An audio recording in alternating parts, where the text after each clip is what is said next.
Hello peoples, let's start our lesson on page number 51. 51-ci беттегі тапсырмаларды орындаймыз. Exercise number 2, thinking cap. How do you communicate with your family and friends? Which way of communication do you use more often? Choose and tell the class. Сен отбасыңмен және достарыңмен қалай қарым-қатынас жасайсың және де қаншалықты жиі қолданасың, коммуникацияның қай түрін, осы арасынан біреуін таңдап классымызға айтып береміз. Send text messages.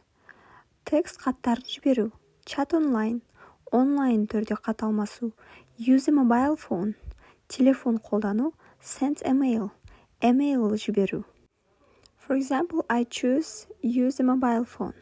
I like using a mobile phone for talking with my family members and friends. Next task is number 3, body language. Яғни дене тілі деп аталады. Let's play. Кәне ойнайық. First picture is call me. Қоңырау шал. Бірінші суретте бала қоңырау шал деген белгіні көрсетіп тұр. Good luck. Екі саусағын біріктіріп тұрған қыз, ол сәттілік тілеп тұр. Give me a high five. Яғни бесті әкел деген үшінші сурет. Next, төртінші сурет. It's okay. Сұқ саусақ пен бас бармақты біріктіру арқылы, яғни okay. Жақсы деген мағынаны білдіреді. Please, екі қолымызды қосу, бізде өтінемін. Hurry, яғни бала қуанып тұр. Ура деп біз қуанамыз ғой дәл сондай. So, task 4. Look, read and choose the correct answer. Қара, оқы және дұрыс жауабын таңда. First, it's your brother's birthday.